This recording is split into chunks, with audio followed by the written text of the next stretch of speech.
Hello, class 11th. This is Karishma Bhagani.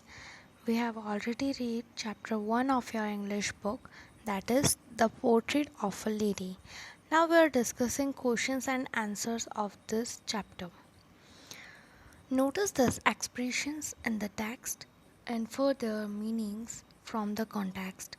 Now we have already read that there were some expressions whose meaning were different with related to the context. Okay, so we are clearing these doubts one by one. Number one expression is the thought was almost revolting. Which thought was almost revolting for poet?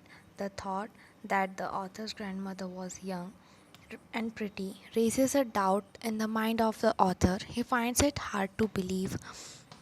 जब poet author जो थे जब वो छोटे थे जब वो young थे तो उनके लिए ये रियलाइज़ करना ये बिलीव करना थोड़ा सा टफ था थोड़ा सा हार्ड था कि उनकी ग्रैंड माँ कभी यंग और प्रिटी थी तो ये उनके माइंड में एक डाउट लाने वाली बात थी और ये थॉट उनके लिए रिवॉल्टिंग था an expanse of pure white serenity expanse of pure white serenity means कि काम पीसफुल कैरेक्टर जो था उनकी ग्रैंड मदर का उसको उन्होंने कंपेयर किया है यहाँ पे peaceful winter landscape in the mountains जैसे कि विंटर में ठंड में माउंटेन में जो पीसफुल लैंडस्केप छाई हुई रहती है that expansion is compared as the calm and peaceful nature of author's grandmother.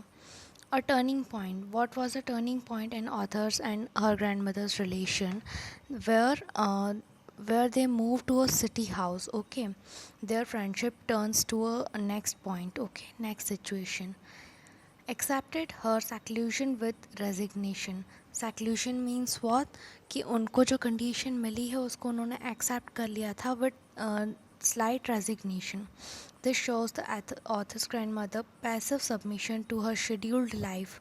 अब उनका सबमिशन उनकी शेड्यूल्ड लाइफ पे था और ग्रेजुअली धीरे धीरे वो अपने ग्रैंडसन के साथ जो टच था वो लूज़ कर रही थी मतलब कि अपने ग्रैंडसन से दूर होती जा रही थी अ वेरिटेबल बैडलम ऑफ चिरुपिंग वेरिटेबल बैडलम ऑफ चिरुपिंग मतलब कि पूरा वरांडा उनका जो चिरुपिंग से गिराया हुआ रहता था चिरुपिंग मतलब that sound of that birds तो noise and confusion and chaos caused by chirruping of the sparrows that scattered and perched around the author's grandmother जो कि ग्रैंडमदर के आसपास स्कैटर रहती थी और घूमती रहती थी Frivolous rebukes. It refers to the casual and light-hearted rebukes of grandmother to the sparrows. वो sparrows को जो light-hearted rebukes देती थी उसको यहाँ पर refer किया गया है frivolous rebukes. The sagging skins of the dilapidated drum. Sagging skins मतलब कि जो drum था वो पुराना हो चुका था तो it points the shabby and deteriorated condition of the drum. Coming to the question answers, mention the three phases of author's relationship with his grandmother before he left country to study abroad.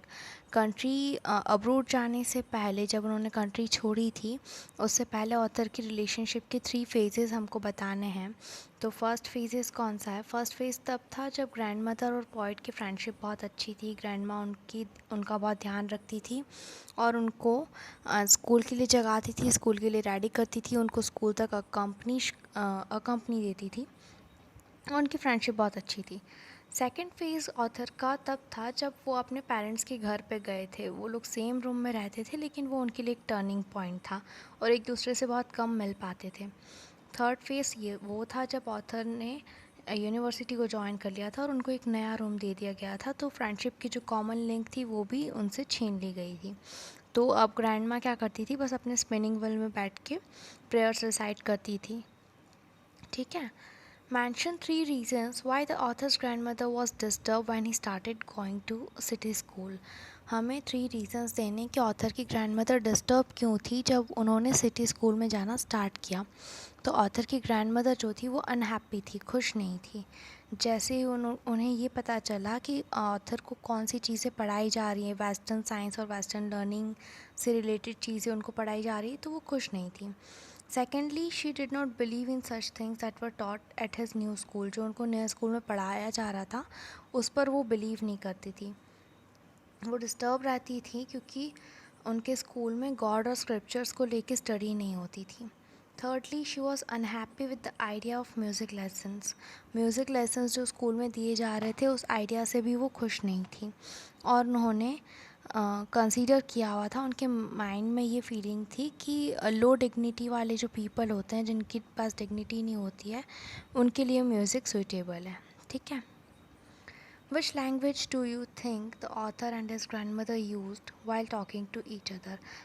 And now this is the part where we have to give some questions according to our observation. Okay, तो आपको क्या लगता है author और उनकी grand mother एक दूसरे से बात करते समय कौन सी लैंग्वेज में बात करते होंगे? ऑब्वियसली सब लोग घर में अपनी मदर टंग में बात करते हैं, एंड ऑथर के खुशवंत सिंह जो हैं वो पंजाबी हैं, सो बेसिकली वो पंजाबी में ही बात करते होंगे। Which language do you use to talk to elderly relatives in your family? आप अपने elder relatives से बात करने के लिए कौन सी लैंग्वेज का यूज़ करते हो? This is an personal question. You can give any answer. Okay.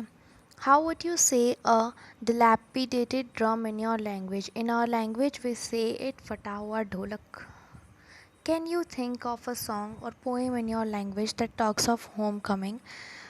क्या आप कभी ऐसा सॉन्ग रिमेंबर कर सकते हो जो घर आने के लिए यूज़ किया जाता हो?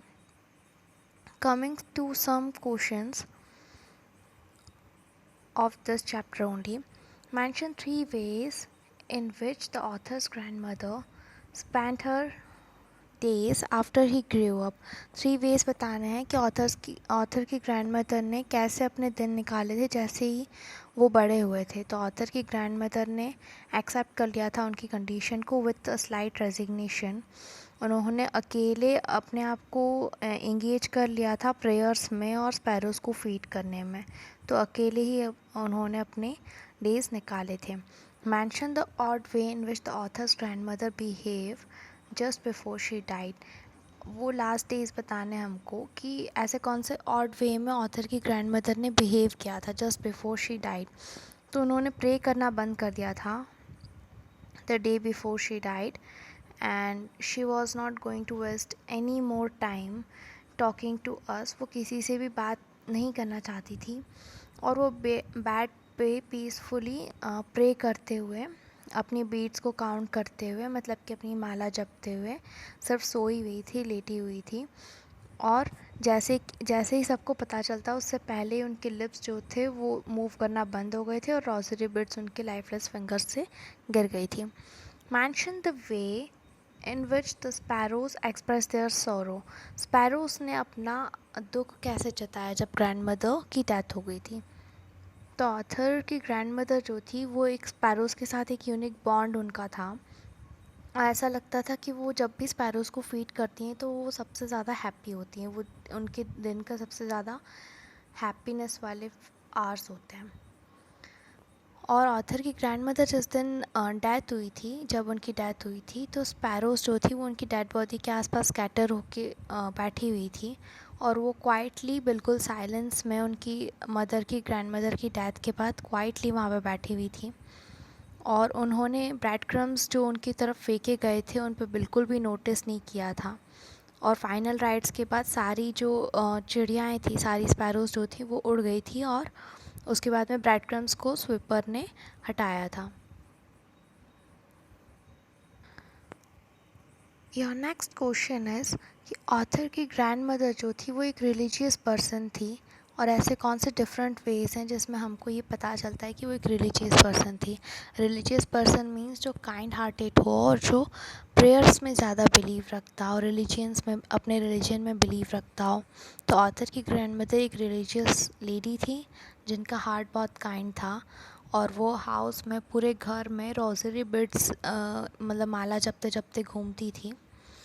उनके लिप्स कॉन्स्टेंटली इनऑडिबल प्रेयर में मूव करते रहते थे।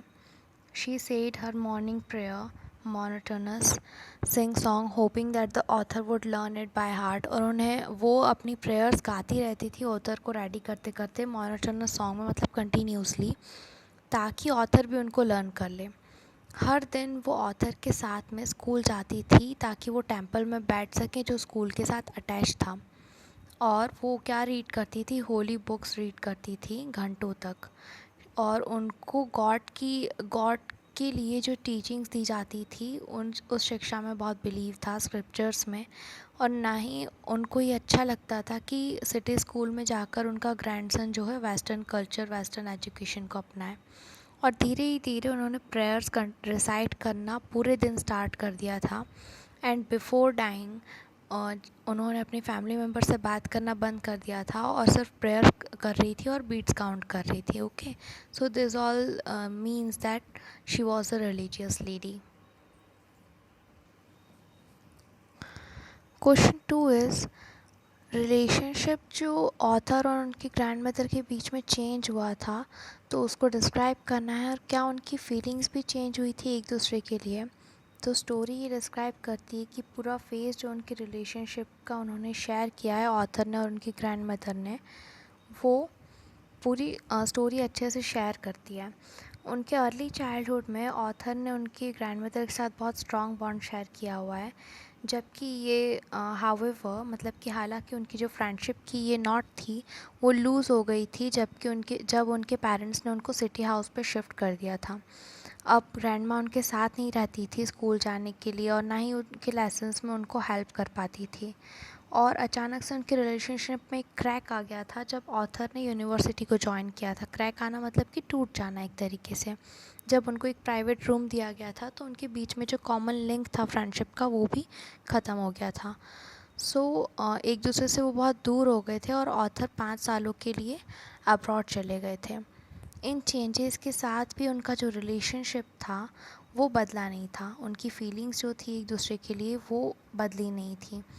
वो अपने इमोशंस दिखाना उन्होंने उनकी ग्रैंड मदर ने बंद कर दिए थे।